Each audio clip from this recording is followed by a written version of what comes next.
right. Good evening, everybody. This is DJ 401K with RoughhouseRadio.com. I am here live on Skype with MixMasterLucky, one of Rough House Radio's original DJs. So we're going to interview you today, sir, and find out what makes you tick, what made you become a DJ, how you got involved with Rough House Radio, and where you're going from here. All right, let's do it up. All right, brother. So why don't you start by telling the listeners a little bit about yourself, where you're from? Yeah, not a problem. Well, I guess I'm kind of an interesting case. I'm down in Florida now, Destin, Florida, Pensacola, Mobile, Panama City, Gulf Coast. I've been down here about, give or take, 4 or 5 years now. But I'm actually originally from the West Coast. I'm a West Coast DJ up San Francisco, 106K Mel. If you guys are up there in San Francisco, you'll be familiar with that station. There aren't very many of the good ones. But basically, I ended up coming down here to Florida. And I worked down here for the government. I'm a scientist, and music has always been my thing. I play a million instruments, and music is my passion. So came down here, continued the rock and rolling, trying to lay down some fresh beats here, playing the clubs along the beach scene down here. Not far, actually. MTV used to have their beach house down here. Yeah. At Panama City, Club La Vila. Some of you guys probably remember that if you're as old as I am. I'm not going to divulge my age, make myself feel bad, but yeah. So that's pretty much my situation. San Francisco Bay Area sort of kid, and now I'm down here in the Gulf Coast in Florida, trying to keep it fresh. Nice. So you are a scientist. A lot of people like to know what the DJs do when they're not DJing, and usually you probably wouldn't guess to hear a scientist. So that's pretty cool. Yeah, I it's kind of funny. I got 4 tattoos. Hip hop is my thing. I love EDM, don't get me wrong, but I grew up listening to hip hop, and I grew up, with the scratch DJs and that sort of thing, and that was a huge culture in the time up in the Bay Area, and that's what really kind of got me motivated. But yeah, the science, I would tell you, everyone I meet, hey, what do you do? I'm a DJ. Oh yeah, I love whatever some random top 40 song is. Yeah. But what do you do? And well, that's not really that's not all I do. I'm also a scientist. I work for the government, and they look at me and they're no way, man. Where's your pocket protector? Where's your I wear glasses, so hey, that's one plus I got going for me, right? But I got no tape in the middle or anything like that, brother. So sometimes it takes them a little bit by shock. That's awesome. So. Do you listen to your mixes in the lab? I try not to subject my colleagues with my mixes, but unfortunately for them, I do play all the other tracks, all my old school hip hop, awesome. Even new EDM and stuff, and so unfortunately for them, they are inundated and they have no escape. So nice. So you started DJing in San Francisco. What was it? Did you start with hip hop first, or did you get more into the dance scene at first? I did, quite literally 2 turntables and a microphone. Old school. And just like the Beck song. Yep. And that's the thing. And I started there with the hip hop. The scene was kind of happening right at that time, especially the scratch scene, turntablism, and now kind of the EDM scene is exploding. And I love that it's incorporating the influences of hip hop now. You're coming out with glitch hop. You're coming out. You start off with like a trip hop thing, downbeat, glitch hop trap now. If you want to go ahead and include that too. And I love that EDM is incorporating that. One thing, being a scientist and my background is physics, people often ask, well, okay, what are you a scientist? What are you, a chemist? No, I'm actually a physicist. And one thing is, I used to do quantum mechanics and things like that. Waveforms are a big thing for me, nonlinearity. And so music has always naturally attracted me because it is physics, and it's physics you can hear. And I absolutely love it, and I love all types. People ask me all the time, well, what do you have? And I said, listen, my music library is so eclectic that the only thing you'll be disappointed in is that you won't find country. Everybody says that.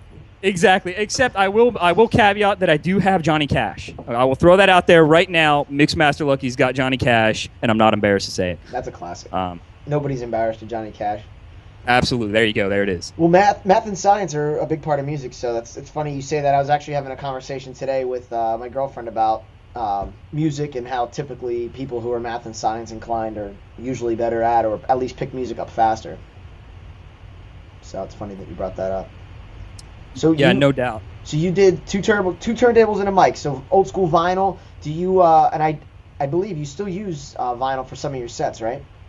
Yeah, I actually have a set I do here on Rough House Radio called "Getting Lucky on the Wheels of Steel," and my boy DJ Fed Up, who you can also check at Rough House Radio, likes to make fun of me and call it on the wheels of plastic. But yes, I actually use turntables for that set.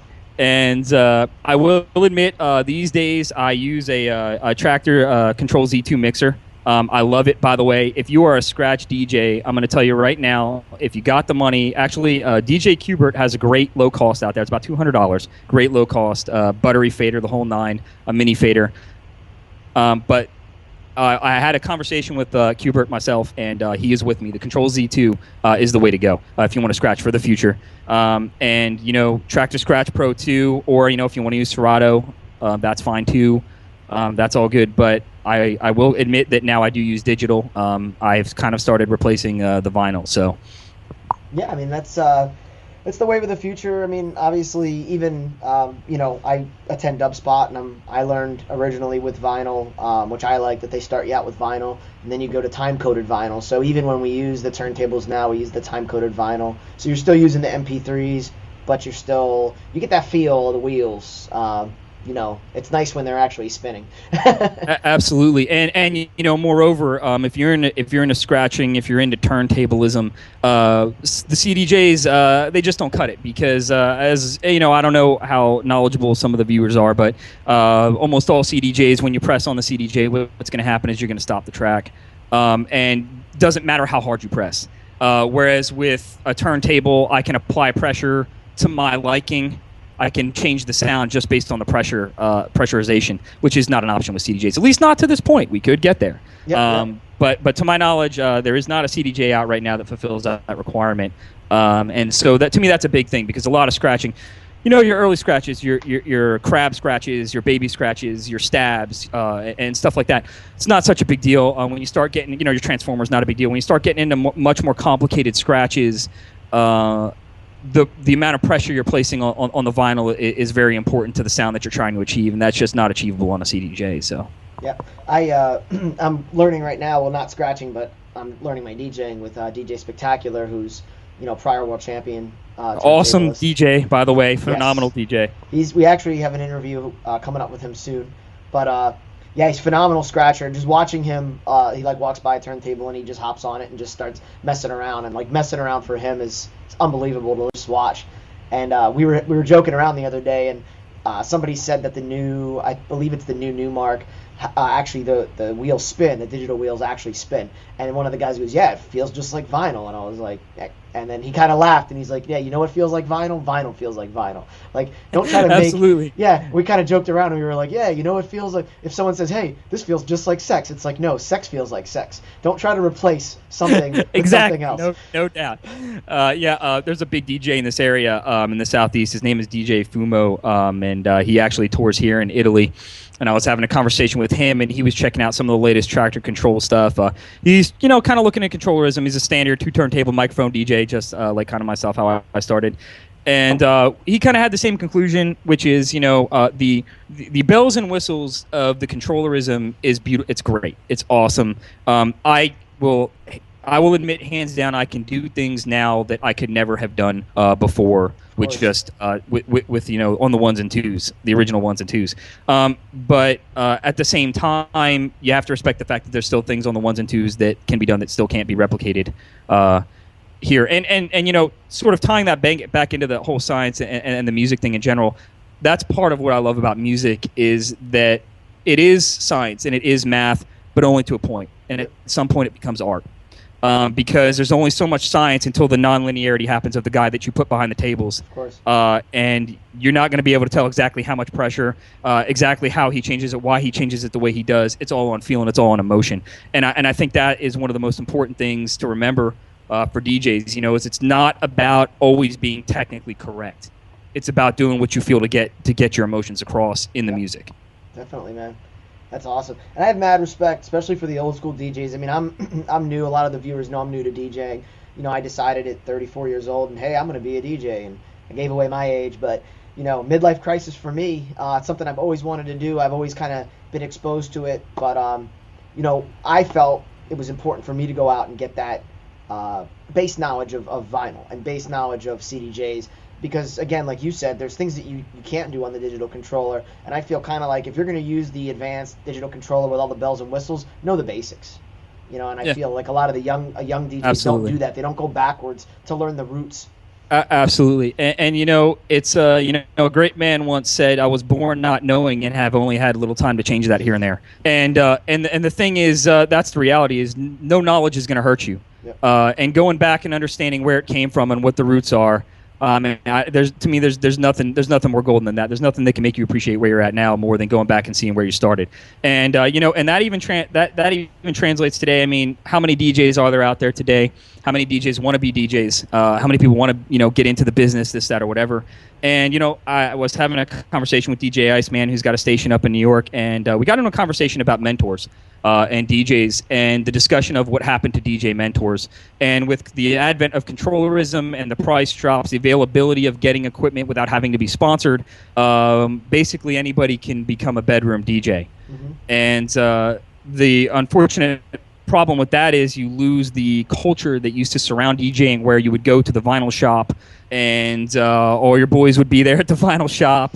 And I mean, smack gets talked, yeah, but I mean, that's where you hey, what are you doing? You're picking up new techniques. You're showing some skills you got, some things you've come up with, and unfortunately, a lot of that is gone now. And a lot of these DJs feel like they don't need that mentoring. Hey, I can go to YouTube. Hey, I can watch a video. Why do I need to hook up with a real DJ? I don't want to say real DJ. I guess that's not what I want to say. But why do I want to hook up with a guy who's running the club scene right now? Of course. When I can go to YouTube and I can, hey, 5 steps to transitions, how to do a baby scratch in 3 easy steps, whatever the case may be, right? Yep. And what they're really missing out on is the culture, is the camaraderie. Definitely, man. Anybody can tell you, hey, look, put that fader down 2 ticks, move this over to a 10 o'clock position. To me, that's all neither here nor there. You could pick that up even if you on your own, just messing around, and that's what a lot of what DJing is. But that culture is so important, and teaching the upcoming DJs the respect of those that have the knowledge of them of before them, and it's very discouraging a lot of times when I see these newcomers, and yeah, they got talent. They have talent. Do not get me wrong, they have talent. But the respect and the knowledge of the former DJs who could have been their mentors is lost on that, and I think it's just a very saddening thing. It is, and I think, and I hate to plug, a couple shameless plugs, but one of them, is like a site like Rough House Radio, like our site, where me being a new DJ and coming in, I had that with you and Huggy Bear and Fed Up and Matrix and all these DJs that started the site, and I got to grow so much faster than a bedroom DJ because I was constantly listening to you guys and dissecting what you were doing and asking you guys questions. And like you said, I think having that mentorship, again, another one, Dubspot, going to Dubspot in New York City, a DJ school, and working with Spectacular and DJ Nesto and all these different DJs that teach there, and watching them just do their art, and like you said, becoming a mentoree under them and asking them questions and having them, I would do stuff that would get by in the club, but then they would just pick me apart during lab. But I love that because it's like it makes me transgress to the next point. And I've gone to a club and then a week later back to the same club, and people come up to me and go, "Man, what did you do different this time?" Like, I applied the lessons that I had learned in class that week. Absolutely. And I think you also touch on something which is very, very key, and that is that the acceptance of constructive criticism. And what I find more and more with the bedroom DJ who doesn't go out and find a mentor or get into the culture, get into the DJing culture, is in general they seem to be a lot less accepting of that criticism, of that constructive criticism. And in a way you can understand because the language, the way that humans operate, it's very difficult to convey something that's a criticism if it's in text. If it's in a text form. If you're standing next to someone and you say to them, hey, man, listen, the way that transition just worked, it kind of sounded okay, but it wasn't so hot. Look, check this out. if you try to convey that same emotion over text, like, hey, this, hey, that didn't sound good or whatever, a lot of times you're going to be met with a very defensive person, and then that stops their own growth. Just like you were saying, you have to have a very accepting person to be able to take criticism online. You know what I mean? Someone says, hey, look, a armchair DJ is going to tell me what to do and what not to do. You become, very defensive. So that's a very good point. Yeah. So you talked about mentors. Do you want to talk about maybe some of the mentors that you've had in your experience DJing? Yeah, I've actually had quite a few mentors, and I'm not even gonna go. I don't really want to name them off because I'm afraid I'll forget someone. Name drop. Yeah, exactly. I don't want to name drop because I know someone will ring me up and say, "Hey, bro, did you forget about me?" Okay, so there's the respect right there. I got you all. Thank you. The thing is, too, and it's everything. It's not just the DJ who's going to be in the club with you and say, hey, this is what you got to do. This is how it works. It's also, look, you're on the radio. You go to the radio. It's a radio DJ, okay? Does he DJ the same way? No, okay? Do they transition songs the same way? No. But you're going to learn things about the industry, okay? Because this is about the business as well. It's not just about making the art. It's about making the art and making sure that the people who you want to get your art to get your art. And that they're able to experience the art that you've produced.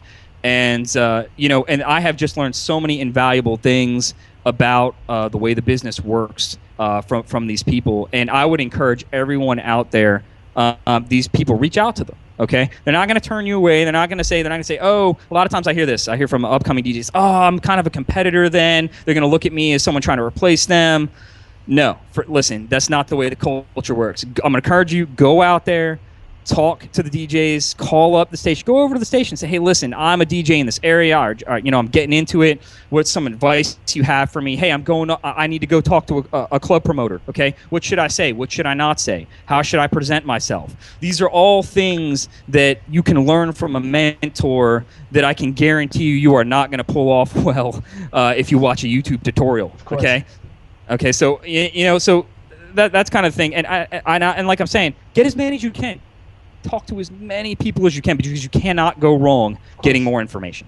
Yeah, and everybody's got different experiences, different personalities, and I think the more you glean from those, the better off you are as a DJ. I've been doing that myself, but it's tough. It's I think talking to a lot of old school DJs, there's a lot of stuff like back in the day there was no DJ school. You couldn't go to a city and go to a college with 12 turntables and Pioneer mixers and sit down with the world champion and learn. You did it on the street the hard way, and you had to bug people and follow older guys around and, like you said, hang out in a vinyl shop. And I mean, there's not many vinyl shops left out there, so. Absolutely, man. No doubt about that. It is definitely harder. You can't hang out on iTunes. You got to make the effort, though. You got to make the effort. That's right. And I will say there are cool things out there, even with the technology. And I can give you, for instance, like I know you're doing the dub spot thing, and that's an in-person thing. DJ Qbert, for example, one of the most phenomenal scratch artists. I mean, he's got to be one of my biggest idols in terms of DJing. Definitely my DJ hero. But he's got a university out there, Scratch U, and there's others out there around the U.S. I'm not just trying to plug his, but I would use his. But anyway, gotta be the best. It's really great because the way his works, and I think this is great with technology, is you basically it's like a live online class. It's like a live online college. And not only do you get to see the live video of all the other students and what they're doing and how they're DJing and how they're progressing. But yours is also up there, not just for critique, but also, I mean, you will get personal video return videos from Qbert and other DJs who are there that will say to you, hey, I saw what you were doing. I got you. This is what you need to do. Check this out. Why don't you try this? Why don't you go over here? And I think that is a great use of the technology we have now, not to separate people, but to bring people together for an opportunity that didn't exist before. Definitely. If I can't make it to Dub Spot, okay, which I would love to go to, it would be great that I could get on live video and participate from Florida. Yeah. You know what I'm saying? Yeah, like and so to me, those are things where people are using technology in the right way. They're not isolating themselves. They're not locking themselves up in the bedroom. They may be in their bedroom, but really they're participating with everybody who's involved in that process. So, I mean, and like I said, I'm not just plugging his. Any of those, there's other Scratch universities, DJ universities out there that participate in the same sort of thing. And I would definitely encourage people to check those out. They're really not that expensive in the long run. I want to say they're in the range of $200 to $300 for the year. That's awesome. Yeah, I think that's absolutely phenomenal. So I would definitely recommend that as well. Yeah, scratching's on my list. I mean, I definitely I want to get down with that. I'm actually going to Dubspot's going to be hosting the World Championships this year, and I want to say August. I think it's in August. I just got an invite to go up there and check it out. So I'm going to go and rip Rough House Radio, get some video and stuff. Yeah, if you don't go, I will show up with a 401k name tag, okay, and I will beat you. Okay, so you better show up. Come with me. I think Fed Up's gonna come, and a couple of my boys are gonna come. So you're welcome to come up to New York and check it out with us. I am coming to New York, but I probably will not be up there until September. So. Okay. All right. Well, we'll get you up there anyway. Check out the studios, play on the techs, and it'll be fun. So, tell me about your shows, because I know you do a couple different shows, and I know you also do some shows on other stations. So I want to give you an opportunity to plug that out too. I know you're one of I would say that you're Rough House Radio's resident hip-hop DJ. You were our first. And you scratch, which I love your scratch shows on Rough House Radio. And you do some awesome EDM sets too, so thought maybe you could tell us about some of your shows. Absolutely. And, it's kind of key timing here because I just kind of changed up my entire schedule. As far as Rough House Radio goes, I got to say, again, and shameless plug, I want to give a lot of props to Rough House Radio because, I'm out there and in the market, and I am a hip-hop DJ primarily. I do EDM now as well, poorly, in my opinion, but, each their own. Hey, if you want to see how bad I am, parental advisory will be happening after this interview, so you're more than welcome to come listen to my horribleness. Actually, you can watch it, the travesty, the train wreck. I do really have to give a lot of props because when Rough House Radio was created, as you know, it came from MixLR, and the fan base was all electronic dance music, and there really weren't any hip-hop fan base. And and the station really took, I think, in my opinion, a pretty big chance on putting me on some of the times that I was there during a prime time hour to stream, and saying, hey, look, I know we're an EDM station, but we're going to put this guy on, and he's going to play hip-hop, and we're going to see what happens. And we're going to see if we can get listeners, and I'll be honest with you, in my experience, that's very rare. Usually radio stations are genre specific, or they have specific channels. So, hey, listen, Lucky, you're going to go play in the hip-hop channel. That's where you're going to be streaming from, this, that, or whatever. And I really like the eclectic nature of Rough House Radio. And I think that's great because, to me, it represents all that DJing is about, which is respect for the music, respect for the art, and respect for the emotion that the DJs are trying to convey. Because otherwise, let's face it, if you're just behind the ones and twos and you're hitting play, you could replace you with an iPod. And that's not what it's about, And I hear that all the time. And I hear that argument all the time. Look, dude, why should we pay you X amount of money to come here and play? My buddy's got an iPod, and we have all the songs we like. Yep. Why should we hire you? And you have to help these people realize that a DJ is more than music. A DJ is an experience. And that's why I think, again, to tie it back to Rough House Radio, taking that chance and saying, look, we're going to put out an experience that's hip-hop, something that we're not as comfortable with. We're going to go out of our comfort zone, and we're going to bring in somebody who does not play the genre that we play, and see what happens. I think I got a lot of much respect to them for that. I also, like you said, I have a couple other stations I play on, DeGrind Radio.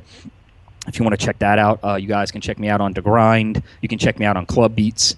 I'm going to be on there as well.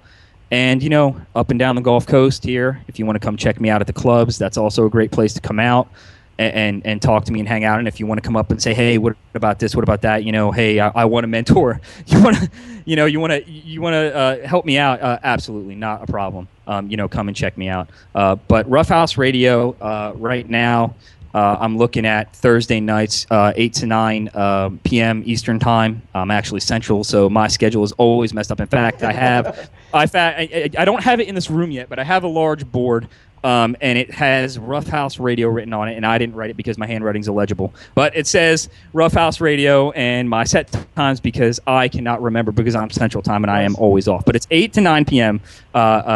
Eastern time is the parental advisory, and I do that with DJ Fed Up, who's also a Rough House DJ. He is phenomenal, by the way. And if you are into EDM, you need to check him out.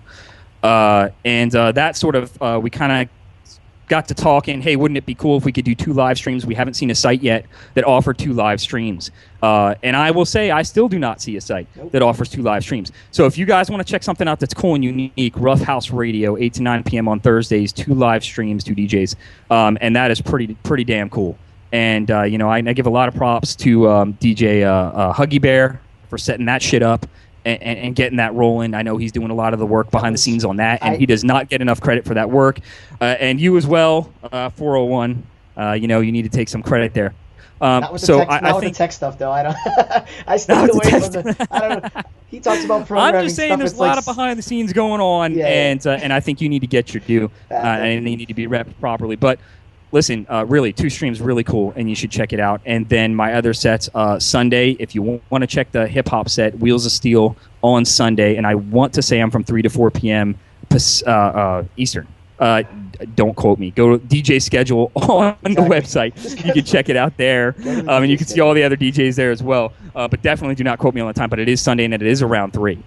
2 or 3, somewhere in there. And then I am also playing Monday nights now after DJ Fed Up, and I will be playing an EDM set there. And I want to say that's 8 to 9. I could be wrong. Could be 9 to 10. I have no idea. Check the DJ schedule. I can't remember myself. So exactly. Well, too, and you have obviously everybody can follow you on Twitter. You have a Twitter. Yep, MixMasterLucky on Twitter, MixMasterLucky on Instagram, MixMasterLucky.com. You can check me out in all those places. So I encourage you. Get a hold of me, Lucky at MixMasterLucky.com. You want advice, you want to talk to me, you want to tell me I suck, go ahead and email me. It's all good. I take criticism too. I just don't reply to it. No, I'm just kidding. Of course. So you were talking about Qbert earlier. I thought it was interesting because I remember when he actually follows you on Twitter, right? Qbert and I actually have, had a few back and forths with, listen, everybody's a fan of someone, right? Actually, I was just reading today, there's this horrible UK trash magazine called the Daily Mail, and for some bizarre reason, it is my dirty obsession. And there was an article, I'm telling you, the chick who played in that, I don't watch it, but it's very popular now. It's a 3-part thing. It's new. Jennifer Lawrence, what is it? Girl on Fire, something. What's the name of that? Played with fire. Hunger Games. The Hunger Games. Okay? Yeah. Okay, so I guess she had an interview with Jeff Bridges, and she totally wigged out, like totally geeked out, like, oh, Jeff Bridges, you're my idol, this whole thing. Anyway, my point is, everyone's got one of those. Yep. Cubert's that for me, so I know this is going to sound creepy, but yes, I was totally stoked. So Cubert and I had a few conversations, and so he follows me now, and cool. We keep in contact, and so that's really cool because not only that, but he's from the Bay Area.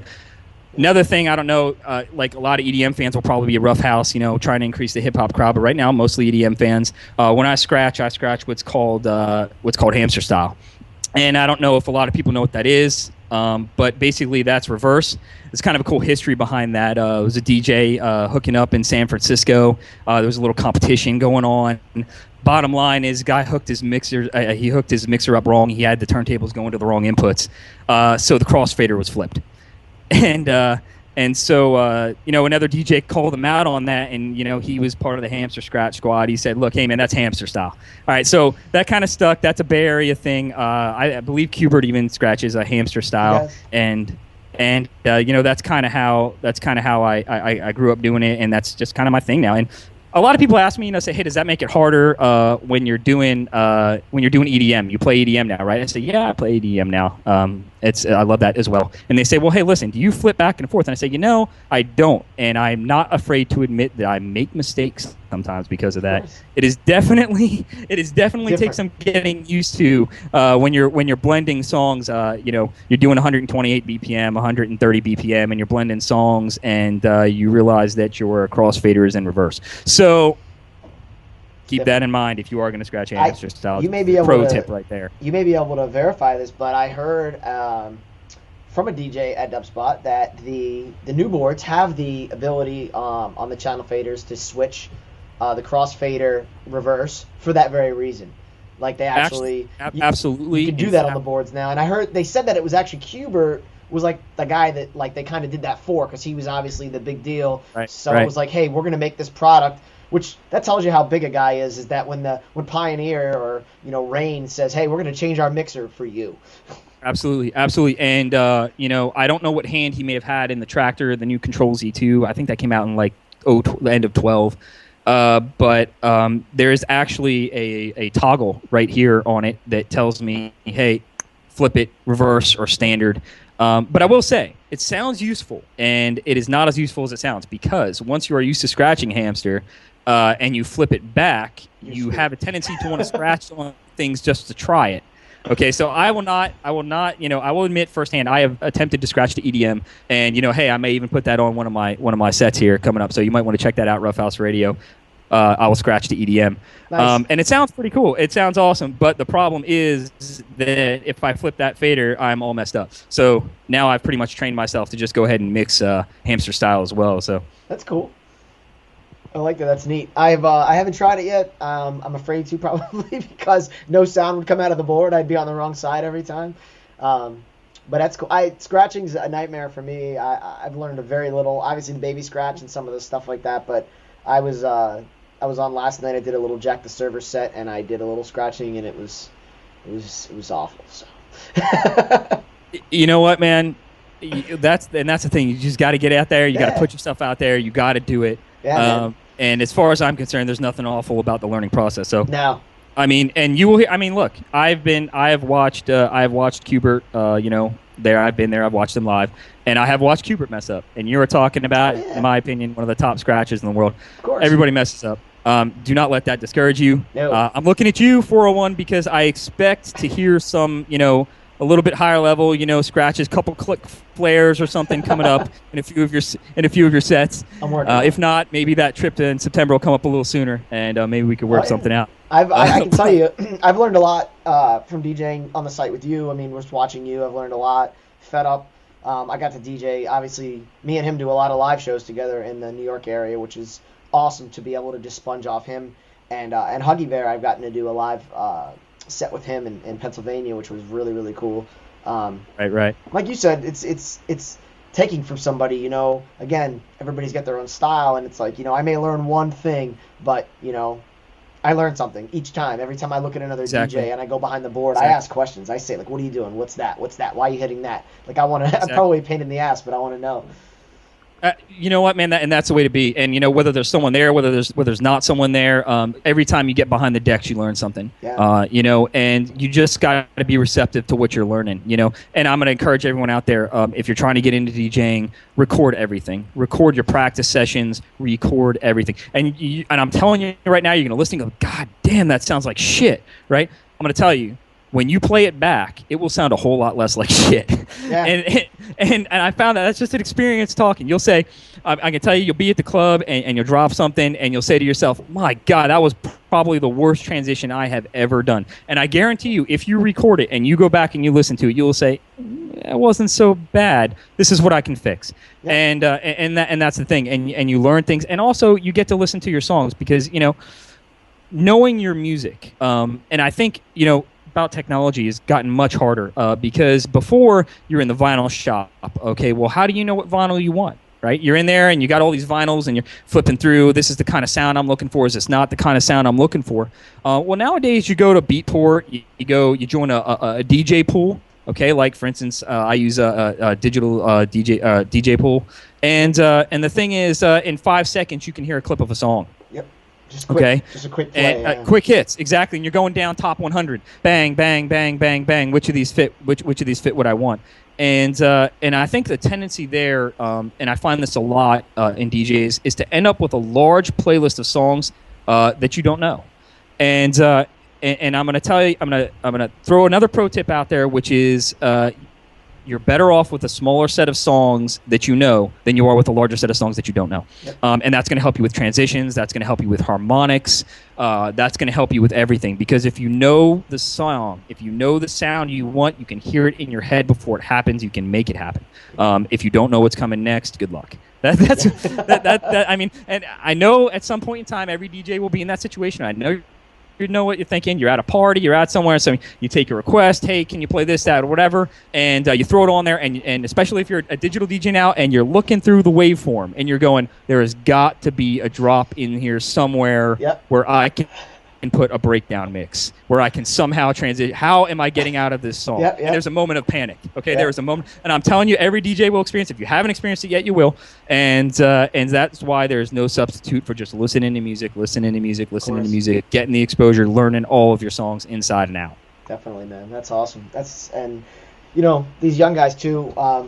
It's funny. I won't name anybody, but at Dubspot, I encountered a young DJ that is pretty accomplished in the New York area, has been around. I think he was 16 years old, but he's played at quite a few clubs. I don't know how that works. Maybe his mom escorts him in or something. But anyway, he comes up and I go, hey, man, you excited to learn vinyl? He's like, nah, fuck that. And I was like, what do you mean? And he's like, I just do CDJs, man. And I was like, that's it? And he's like, yeah, I don't touch nothing else. And I was like, what if you go to a club and all they have is vinyl? And that's it? You're not going to play? He's like, nah, I'll just find somewhere else to play. And I was thinking, like, it's his age, and I'm sure he'll probably grow out of that mentality. But, I mean, I guess one of the best, Stephen B. out of Miami, he's kind of like my original DJ mentor. And what he told me is learn vinyl, learn time code, learn CDJ, learn digital. He said that way you can go anywhere and play on anything. And I watched him when we were overseas in Greece walk into a club, and he had his little DDJ board, and they were like little Pioneer, and they said, hey, you want to use your board? He goes, nah, what do you got? And they looked at his setup. He's like, yep, that's cool. And he jumped on it, and it was a brand of mixer I'd never even seen, some off-brand, but he killed it. He killed the club on their equipment. And then and I watched him do this several times on different pieces of equipment, time coded vinyl, CDJ, just kill it at the club. And it was like so cool to watch him just get on anything and crush it. And that was kind of like what I said, is I wanted to be like that. I want to be able to just get on anything. Absolutely.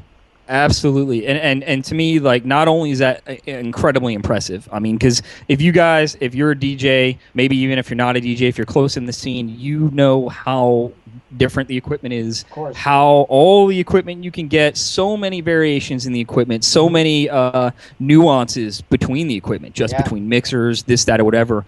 The ability, that flexibility to say, hey, listen, and I'm going to throw this out to you. If you're a new DJ and you're out there, you always need to realize that you don't know when the time is going to come when you're afforded the opportunity for exposure to take it to the next level. Of course. You could be at, down here at Club La Villa. You could be up at Pacha in New York City. And someone says to you, hey, listen, you're a DJ. I hear you talking a lot of shit. Half hour, here you go. Now's your chance. Hop on the wheels, okay? I've seen it happen. Yep. And sometimes a resident DJ just gets tired of the smack talk. Maybe you got a loud mouth like me and you talk shit. And he says, listen, you got a half hour. I'm gonna go get a drink because I'm tired of listening to you.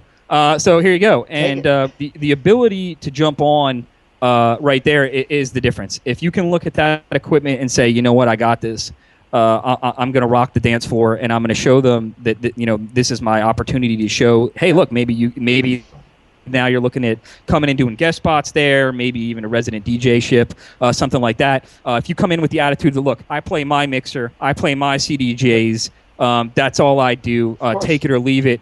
I'm going to tell you that 9 times out of 10 they're going to show you the door. Yep. And it's not just that. I mean, it rolls into everything. DJ etiquette. If you're coming in and you're playing a set after another DJ, where you're going to start throwing your mixer over their mixer while they're winding down, you do that, and I guarantee you're not getting an invite back. And there's an article out there, and I think it's a DJ Tech Tools, which is a really cool website, by the way, that you should check out if you haven't yet, and you're a DJ or you're an aspiring DJ or a producer even, where you want to go with that. And there's a really great article out there, and it's about DJ etiquette, and it's about things that seem to be being forgotten now. With this technology age, where you can walk in with your SX, or I have a tractor control S4 over here that does not have a screwdriver in it, and inside joke, I got that. Inside joke on that one. If you follow Rough House Radio, or you can just go check out DJ FedUp's Instagram. I'm sure it's there, and you can check that out, and then you'll be in the know. It's a great mix, but. Yeah, I heard that. That was pretty ridiculous. But anyway, my point is, you can walk into the club and yeah, you can plug into it, and yeah, you can roll with that. But not only is it much more impressive and knowledgeable to be able to walk in there and play on their house equipment, but I'm going to be honest with you, a lot of times they're going to tell you we want you to use our house equipment. We have it set up this way for a reason. Everything's equalized. We're good to go. Especially if you come on off a DJ's playing, you're coming in on a set after him. Okay, which by the way, if you get good, is going to be 9 times out of 10 you. Okay, you're not going to be opening if you're the one that's there and you're a top name DJ. So you better not be getting up there and doing a sound test. Okay, between when your introduction and when you need to drop that first bass line. Mm-hmm. So I would say definitely take the advice 401 has here. Learn everything you can.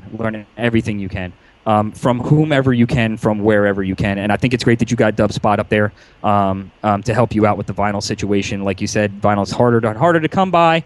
Your Technics now, your 12s. Good luck. eBay. Craigslist. Still gonna pay $1,000 used. Still gonna pay $1,000, and you don't know whether what kind of shape it's been in. Yeah. And I can guarantee if it's from a DJ, it's been beat to shit.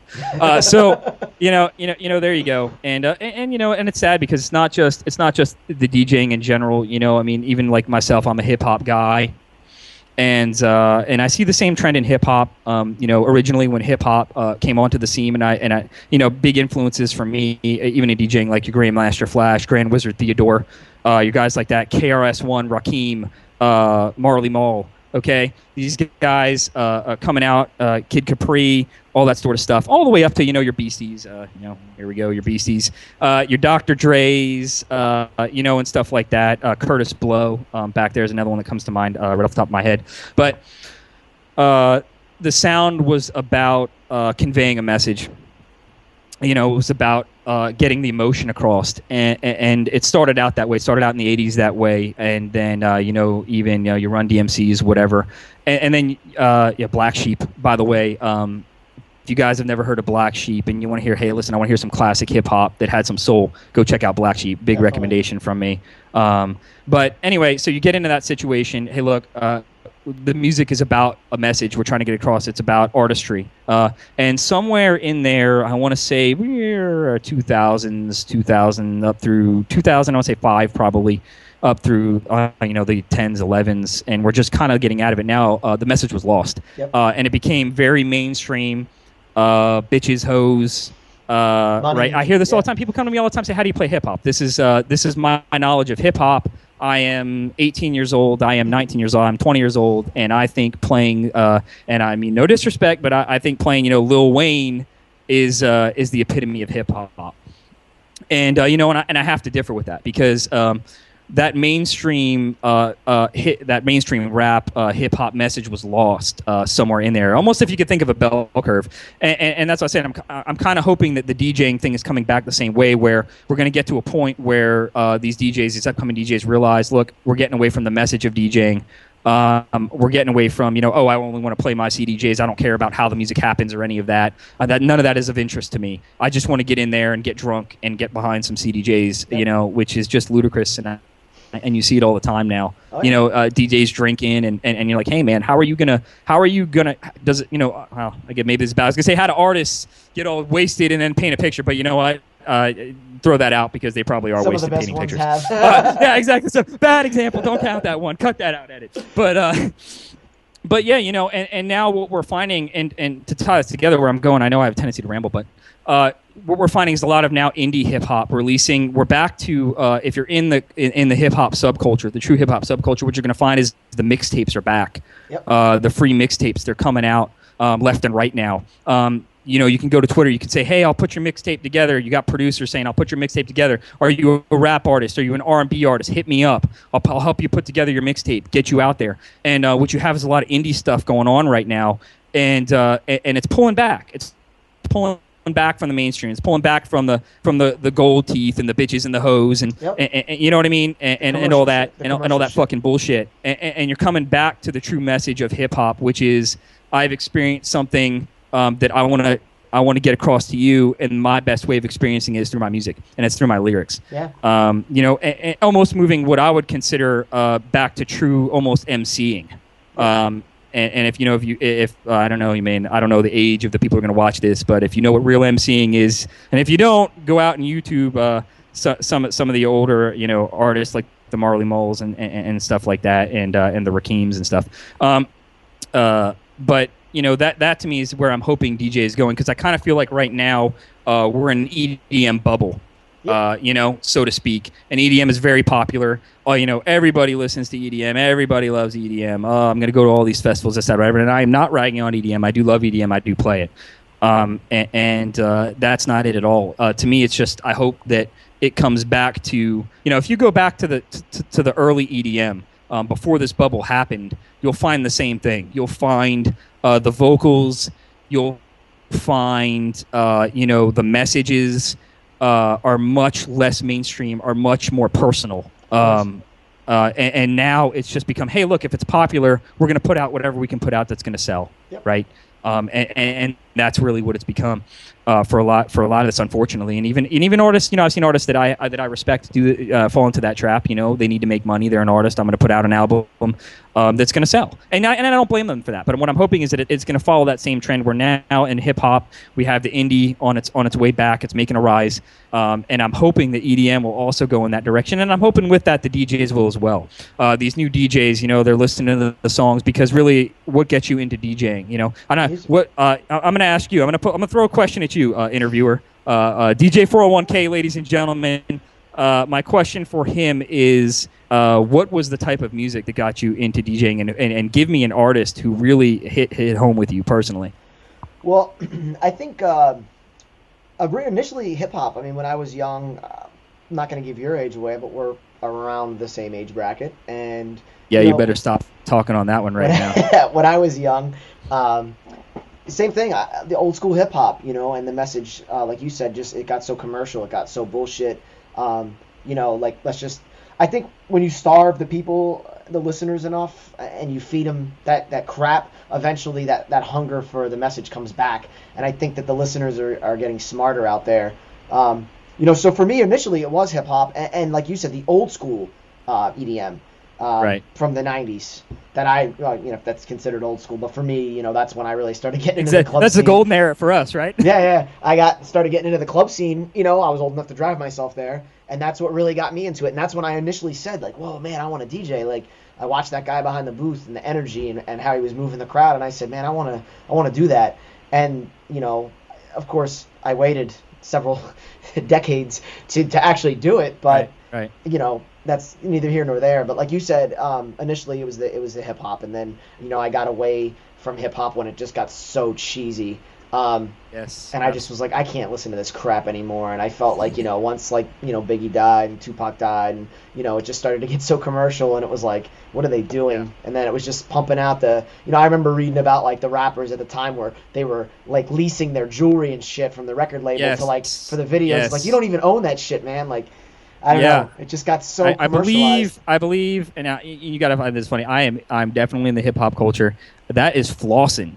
That would be the term for that, my friend. They were flossing, and and it's sad. It's the thing. Like, I know you had said you were listening to those old school guys. I want to say in like early '90s, I was in San Diego and I saw Sublime play at the Belly Up Tavern down there. Which, by the way, like I said, I love all genres of music.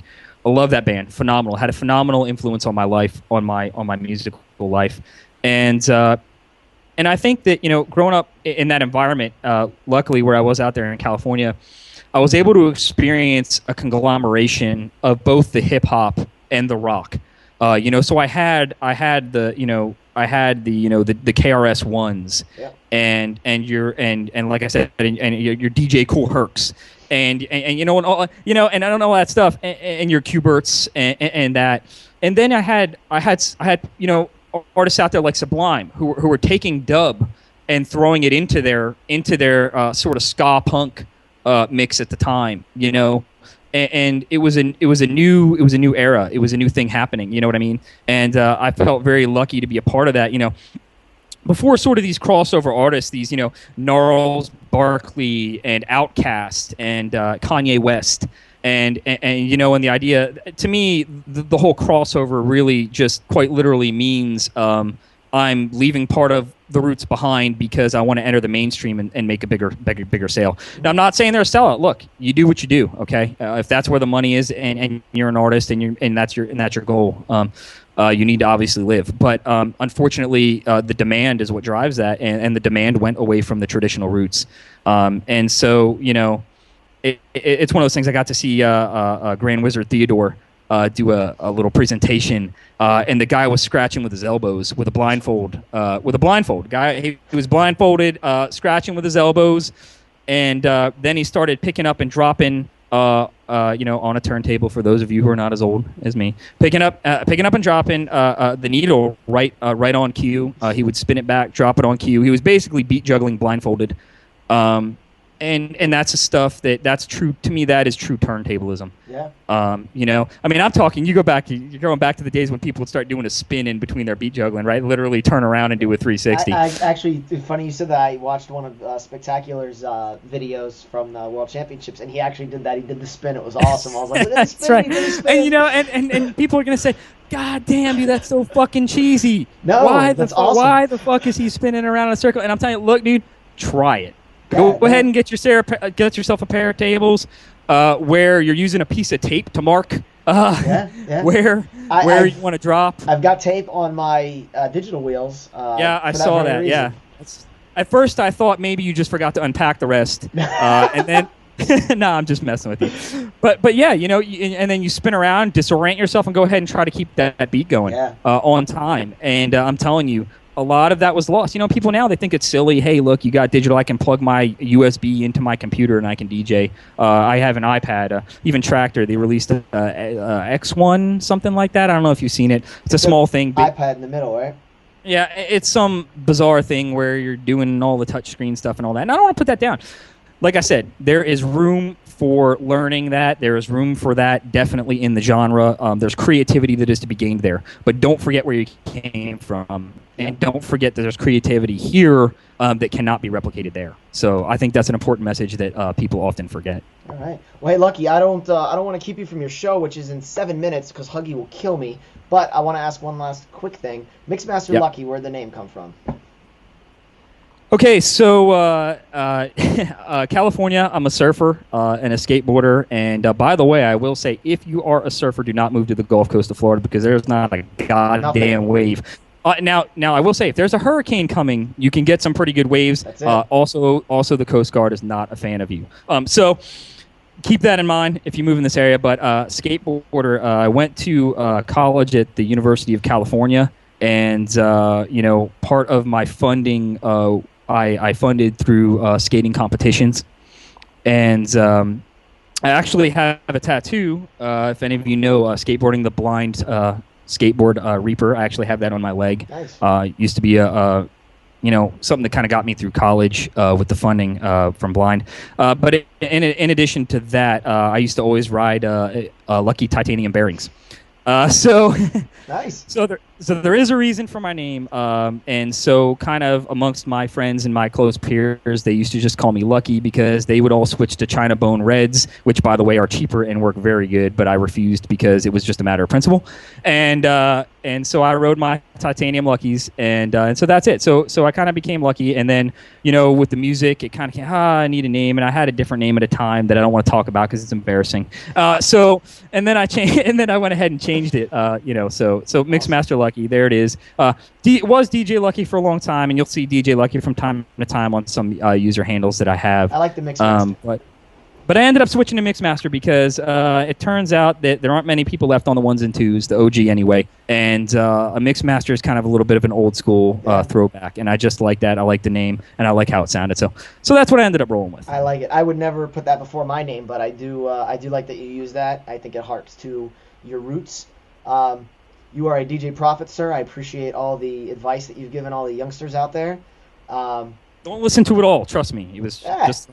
They take what they want. They don't listen to shit anyway. But no, man, you're awesome. I appreciate the time. I know that it's valuable. Again, everybody can check you out, Rough House Radio. This is obviously a recording that they'll see, but Thursdays, 8 to 9, parental advisory. You and DJ Fed Up kill it, which is... Absolutely. You guys are true showmen. I love that show. Listen, parental advisory, really? I mean, I don't do too many shameless plugs. Could be a lie, could be not. I could be lying right now. But listen, Parental Advisory, really got to check it out. It's really cool. It's a lot of fun. You know, you can come hang out with us there in the live video and the chat. And you know what? And I'm gonna throw it out. I lied. I'll give you another shameless plug. Something else I love about Rough House Radio. I can talk live to the people and interact with them who are there watching my stream. If you go ahead and you come to, and you can even do it. You can even do it mobile. And I think that's phenomenal. I think the ability for someone to come in and say, "Yo, Lucky, what up, bro? Listen, I love this tune. I love that tune. Hey, man, can you drop this or whatever? You know what? I'll throw it in." And I love that. I love being able to get in there and interact with the people. I think that's something that a lot of other sites do not provide, especially with dual video. Hey, look, you want to come in? You want to talk to Fed and I? 3 minutes from now, you want to come talk to Fed and I and say, listen, I listened to your interview and everything you said is bullshit and I don't believe a goddamn word. Listen up, Rough House Radio. Come join us. So I'll see you there. All right, brother. Hey, man, I'm going to kill this video. Don't hang up. I want to say goodbye real quick. But again, thank you for the time. We'll get this up soon so people can see it and hear your wisdom. And absolutely. Thank you very much. Good luck during the show. You're in the mix with MixMasterLucky on roughhouseradio.com.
Let me welcome everybody to the Wild Wild West, a state that's untouchable like Elliot Ness. Hit your eardrum, plug to your chest. Hit your eardrum like a we in that sunshine state where the bomber M10 be. The state where you never find a dance floor empty and pimp speed. On a mission for them greens. Lean, mean, money making machines, serving fiends. Been in the game for 10 years making rap tunes. Ever since Honeys was wearing Sassoon, now it's 95 and they clock me and watch me diamond shining, looking like a Rob Liberace. It's all good from Diego to the Bay. Your city is the bomb if your city making fame. Throw up a finger if you feel the same way. Dre putting it down for California, yeah.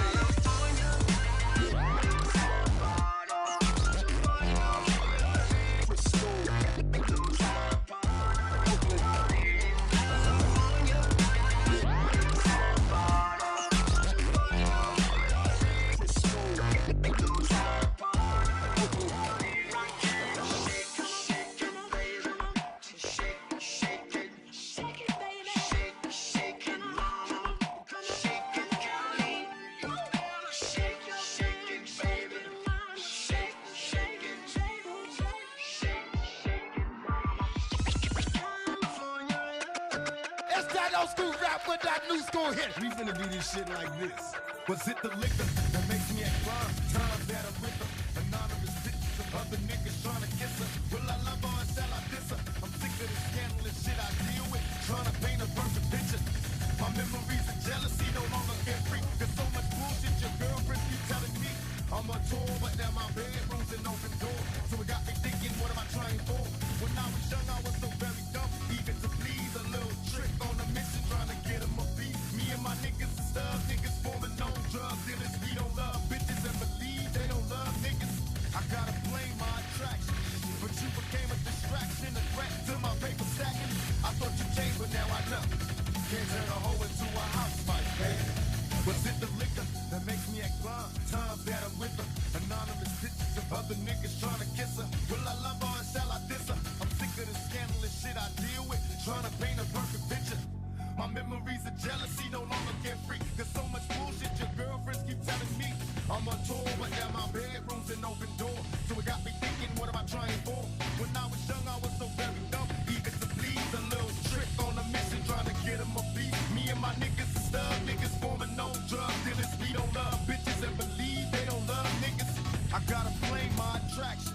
But you became a distraction, a threat to my paper stacking. I thought you changed, but now I know. Can't turn a hoe into a housewife, baby. Baby, Baby, I'm trying to turn you on. God, pay attention. Don't talk about nudes.